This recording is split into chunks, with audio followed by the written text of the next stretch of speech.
BJP leader and MP Ravi Shankar Prasad is speaking about Rahul Gandhi and his attack on Prime Minister Modi. Let's listen in.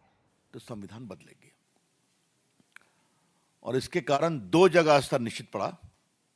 एक उत्तर प्रदेश में जहां Samajwadi party की सीटें भाजपा से आगे हो गई और दूसरा महाराष्ट्र में जहां कांग्रेस की सीटें भाजपा से आगे हो गई लोकसभा में। तब तो हमने कुछ नहीं कहा चुनाव आयोग पर, हमने विनम्रता से स्वीकार किया और उस समय चुनाव आयोग ठीक था। राहुल गांधी आप जीते हिमाचल, आप जीते तेलंगाना, तो चुनाव आयोग ठीक था। लेकिन लोकसभा के चुनाव में एक बार जब जनता को मालूम हुआ, सच्चाई सामने आई कि बेबुनियाद तरीके से हमारे साथ कांग्रेस पार्टी ने छल किया, उन्हें हरियाणा में हराया कांग्रेस पार्टी को। हरियाणा की जीत 24 के लोकसभा के बाद 2014 से भी बड़ी जीत है, ध्यान रखिए। मैं गया था प्रचार करने। फिर महाराष्ट्र में जहां इतना हल्ला कर रहे थे तो वहां और हरा दिया।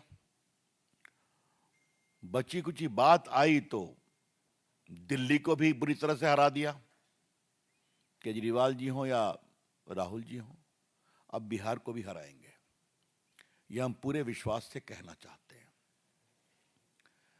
आज देश को भाजपा के राष्ट्रीय मंच से बताने की जरूरत है कि राहुल गांधी योजनाबद्ध तरीके से हिंदुस्तान की जनता के मताधिकार के उपयोग का अपमान कर रहे हैं कि 14 में मोदी जी झूठ से जीते, 19 में फरेब से जीते और 24 में वैसे ही जीते।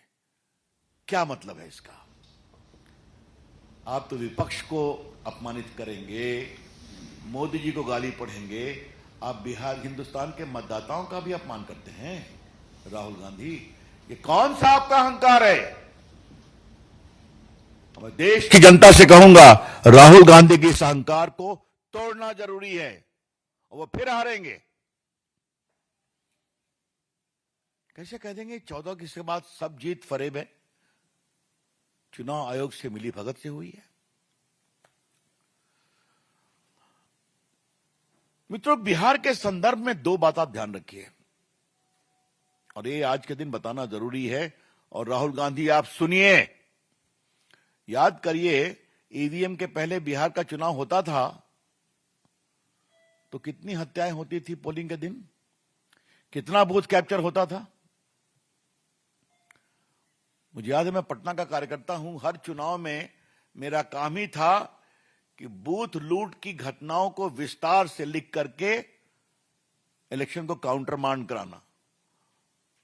संजय को याद होगा कि पटना में हमने 4 चुनाव काउंटर मांड कराया। याद है कि नहीं? गुजराल साहब भी लड़ने आए थे, कई लोग लड़ने आए थे।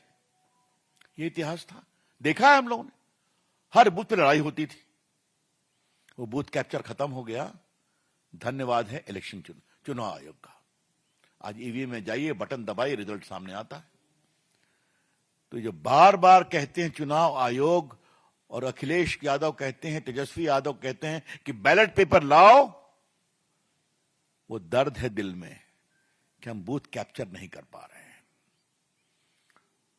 तो ये पूरे चुनाव आयोग और वोटर के लिस्ट पर जो घमासान छिड़ा हुआ है, इसके बीच में दो मूल बिंदु हैं। हमें बूथ कैप्चर करने का अधिकार दो और घुसपैठियों को नहीं निकालो। आई रिपीट, इस पूरे एसआईआर के पीछे जो ये अभियान चल रहा है, इसका पर्पस यही है, give us the right and the might to capture booths, tear away ballot papers and infiltrators को वोट देने दो।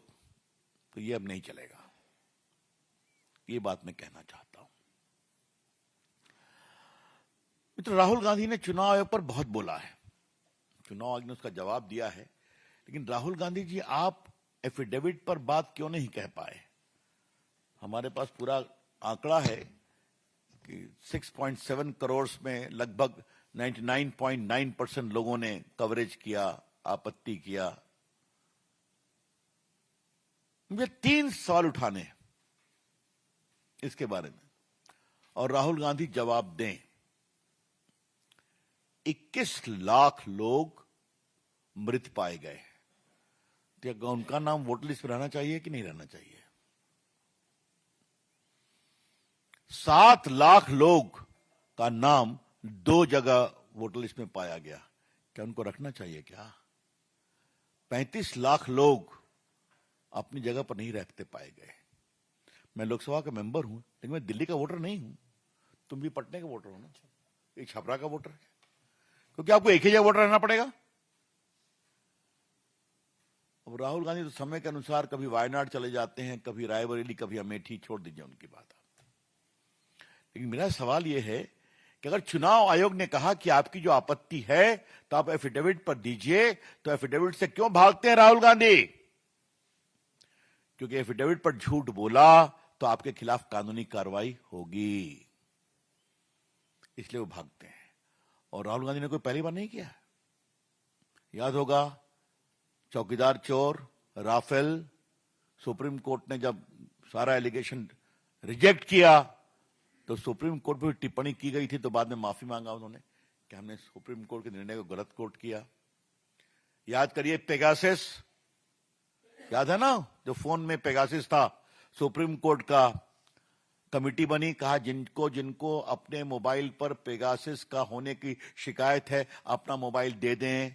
क्या राहुल गांधी ने मोबाइल दिया? क्या रोज दिखाते थे मेरा मोबाइल देखो। तो राफेल हो गया, पेगासस हो गया, 370 हुआ, सेना से उनके शहादत का सबूत मांगा, क्या क्या नहीं किया। आज तक उन्होंने कंडेम किया है पहलगाम की घटना को सीरियसली? सेना क्या कर रही थी, क्यों नहीं कर रही थी? हमारे बहादुर सेना ने इतना जबरदस्त ऑपरेशन सिंदूर में काम किया, एक शब्द निकले, छोड़िए मोदी जी को, सेना के प्रति शुभकामना के एक संदेश निकले कि आपकी बहादुरी का हम समर्थन और सम्मान करते हैं? बिल्कुल नहीं। तो क्या सेना, हाँ मैं भूल ही गया, मीडिया, आप लोग बिके हुए हैं, कहते हैं ना,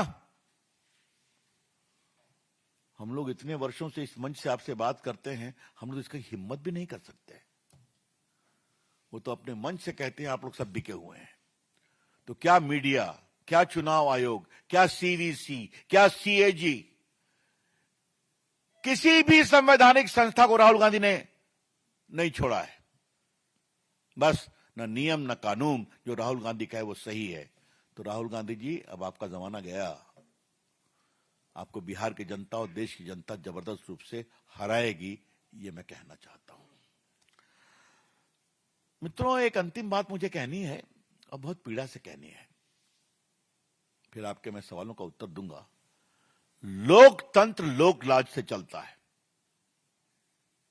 मैं रिपीट कर रहा हूं, लोकतंत्र लोकलाज से चलता है।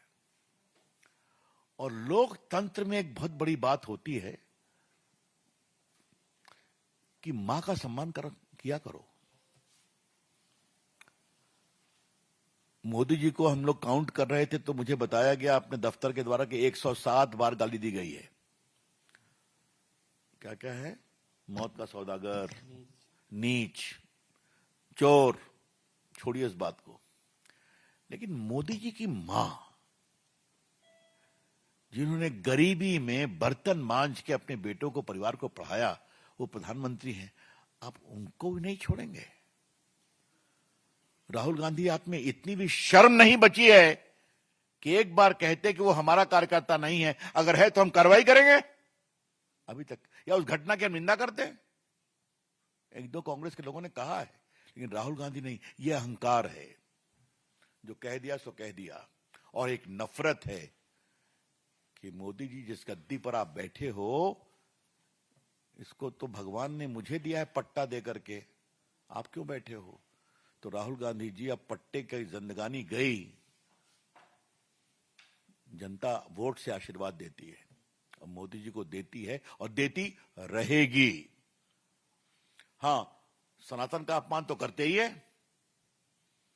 मेरे लिए भी आश्चर्य था कि बिहार की यात्रा में स्टालिन साहब पहुंच गए, जिन्होंने और उनके पुत्र उदय निधि ने क्या क्या सनातन का अपमान नहीं किया। तो ये है राहुल गांधी की समझदारी।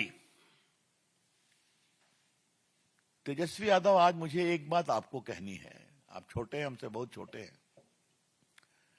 लेकिन आपकी पॉलिटिकल समझदारी कहां चली गई थी? और ये बात मैं बहुत जिम्मेदारी से बोल रहा हूं। मुख्यमंत्री आपको बनना है ना, दावेदारी आपकी है ना, भले ही आप पुत्र हैं तो आपकी दावेदारी है किसी। तो आपने सारा फील्ड छोड़ दिया, फ्रंट ड्राइविंग करने दिया राहुल गांधी को, जिनकी पार्टी का सीट का पता ही नहीं है, वो आपकी कृपा पर जीतते हैं। और राहुल गांधी जी, आप जो चोरी की बात करते हैं, तो पहले आप अपने अंदर झांकिए। आप बेल पर है ना नेशनल हेराल्ड कांड में? तेजस्वी जी, आप बेल पर है ना डिस्प्रपोर्शनेट एसेट में और रेलवे वाले मामले में, होटल वाले मामले में? और आपके पिताजी तो चारा घोटाले में सजायाफ्ता है। वो खौफ का राज था। मेरा तो परिचय आप लोग याद रखते हैं ना, कि मैं रामलला का भी वकील था और चारा घोटाले में लोगों को जेल भिजवाने वाला भी वकील मैं ही था, पीआईएल करवा करके सीबीआई इंक्वायरी में। ये सबके सामने है, ट्रायल चल रहा है, फिर भी नैतिकता की इतनी बड़ी बड़ी बात और दूसरे को चोर करना, ये बहुत शर्मनाक है। हम उनकी सारी टिप्पणियों का बहुत ही तिरस्कार करते हैं। We reject it with the contempt it deserves. और उनकी पूरी यात्रा का कोई असर नहीं पड़ने वाला है। अब संजय मुझे बता रहे थे कि बड़ी बड़ी फोटो उन्हीं की लगी हुई है।